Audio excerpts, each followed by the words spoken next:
Dear viewers, আসসালামু আলাইকুম। সবাইকে স্বাগত জানাচ্ছি পোলট্রি তথ্য ও সেবা পেজে। সাথে আছি আমি ভেটেরিনারিয়ান ডাক্তার শাহিন আহমেদ মণ্ডল। আজকে আপনাদের সাথে যে বিষয়টা নিয়ে কথা বলতে চাচ্ছি সেটি হচ্ছে মুরগির এন্টারাইটিস। এখন বর্তমানে প্রায় ম্যাক্সিমাম ফার্মেই, সব ধরনের ফার্মেই, ব্রয়লার, লেয়ার, সোনালি, কালার বার্ড, সব ধরনের ফার্মে কিন্তু যে এন্টারাইটিসের যে প্রকোপ এটি কিন্তু অনেক বেড়ে গিয়েছে এবং আমরা দেখা যাচ্ছে যে খামারিরা এই এন্টারাইটিস থেকে পরিত্রাণ পেতে একরকম হিমশিম খেয়ে যাচ্ছে। তো আসলে আজকে আমরা খুব সংক্ষেপে এন্টারাইটিস সম্পর্কে জানবো। এন্টারাইটিসটা কী? এন্টারাইটিসটা হচ্ছে যে inflammation of the small intestine, অর্থাৎ তার খাদ্যনালীর ক্ষুদ্রান্তের যে প্রদাহ বা ইনফ্লামেশন, এটাকেই কিন্তু আমরা বলছি এন্টারাইটিস। তো এই এন্টারাইটিসের কিন্তু বিভিন্ন ধরনের কারণ আছে। তার একটি কারণ হচ্ছে ভাইরাল জনিত এন্টারাইটিস হতে পারে, ব্যাকটেরিয়াল এন্টারাইটিস হতে পারে, প্রোটোজোয়াল এন্টারাইটিস হতে পারে, প্যারাসাইটিক এন্টারাইটিস হতে পারে এবং আরও কিছু জিনিস আছে যে ব্যবস্থাপনাগত কারণেও কিন্তু এন্টারাইটিস হতে পারে। শুরুতেই আসুন যে আমরা কিভাবে বুঝবো যে এটি কোন জীবাণু দ্বারা আক্রান্ত হয়েছে।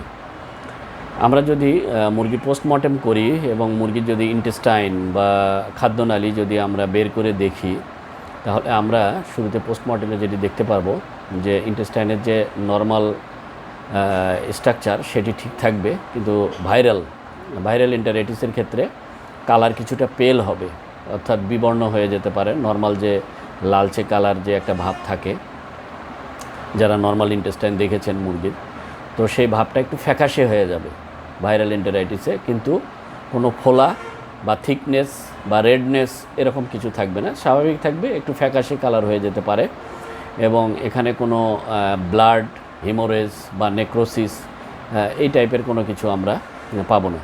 এবং ইন্টেস্টাইনের ভিতর যে কন্টেন্ট যেগুলো থাকবে সেগুলো হচ্ছে ওয়াটারি বা মিউকয়েড, অর্থাৎ মিউকাস সমৃদ্ধ থাকতে পারে এবং পানির মতো থাকতে পারে এই কন্টেন্টগুলো। এবং এখানে যেটি হবে যে মুরগির যে খাদ্যনালীর যে ওয়াল সেটি অনেক পাতলা হয়ে যেতে পারে ভাইরাল এন্টারাইটিসের ক্ষেত্রে। এবং এই ক্ষেত্রে আমরা অনেক সময় আনডাইজেস্টেড ফিড পার্টিকেলও আমরা পেতে পারি তার খাদ্যনালীতে। এবং এখানে যেটা হবে যে গ্রোথটা মুরগির, আমরা দেখব যে মুরগি অনেক ছোটো বড়ো হয়ে গেছে একটা বয়সে, দেখব যে আমরা মুরগি অনেক ছোটো বড়ো হয়ে গেছে।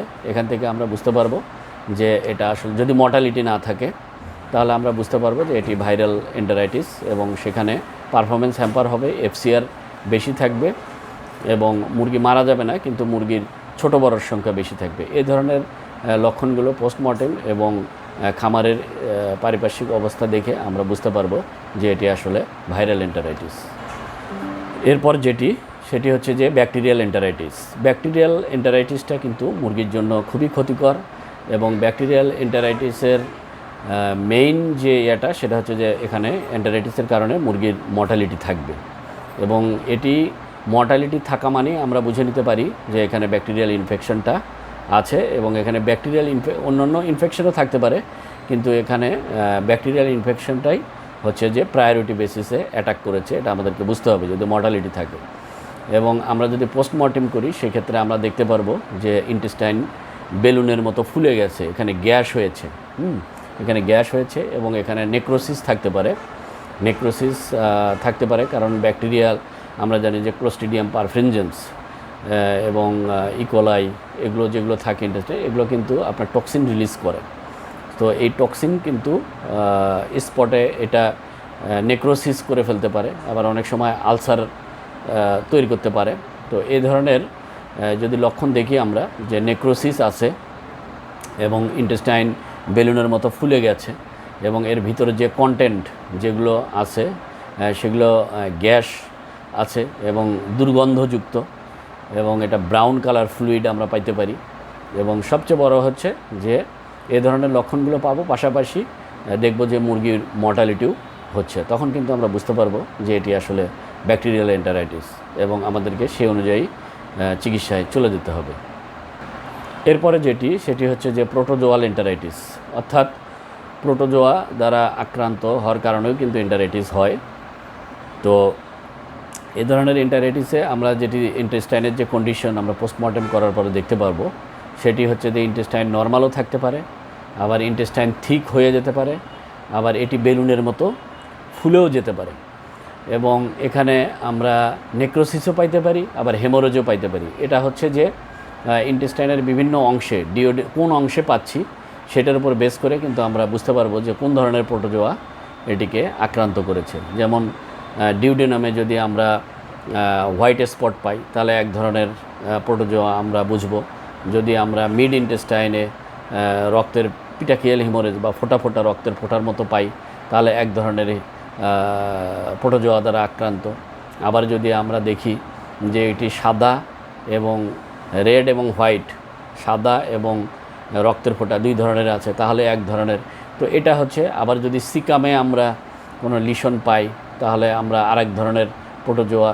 তো এগুলো আমরা বুঝবো, এই ধরনের লিশন থেকে আমরা বুঝবো যে এটি প্রোটোজোয়া দ্বারা আক্রান্ত।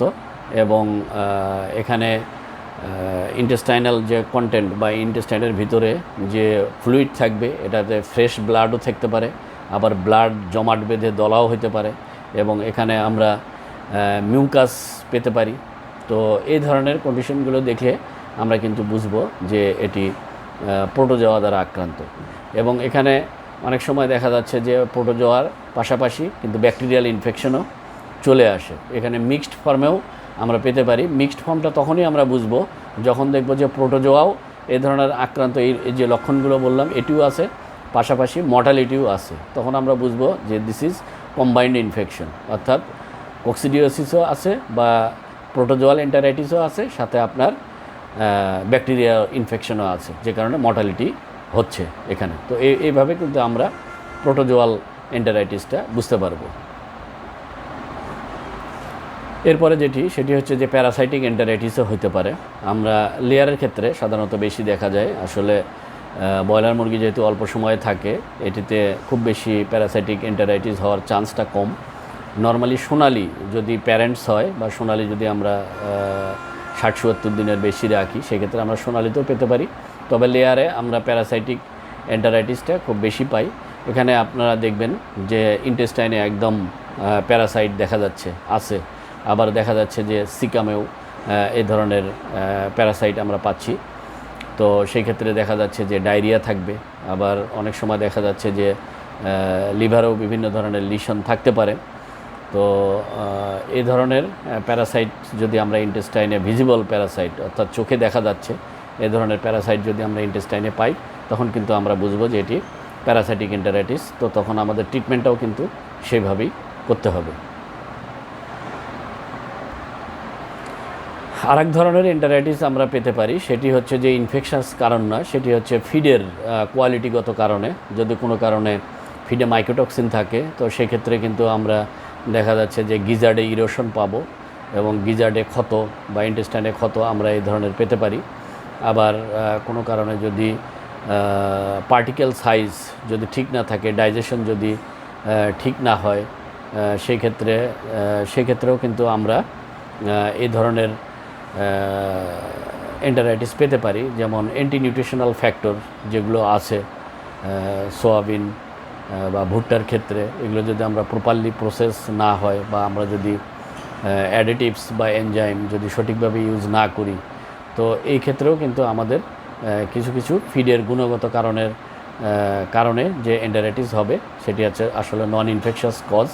তো সেটিও আমাদেরকে দেখে, লক্ষণ দেখে বিচার বিশ্লেষণ করে আমাদেরকে সেইভাবে ট্রিটমেন্টে যেতে হবে। তো সুপ্রিয় খামারি ভাইয়েরা, আপনাদেরকে আবারও ধন্যবাদ জানাচ্ছি। খুব সংক্ষেপে বিভিন্ন ধরনের এন্টারাইটিস নিয়ে কথা বললাম, আশা করি আপনারা উপকৃত হবেন। তো আগামীতে আবার কথা হবে নতুন কোনো টপিকস নিয়ে। সে পর্যন্ত আপনারা সবাই ভালো থাকবেন, সুস্থ থাকবেন। আসসালামু আলাইকুম ওয়া রাহমাতুল্লাহ।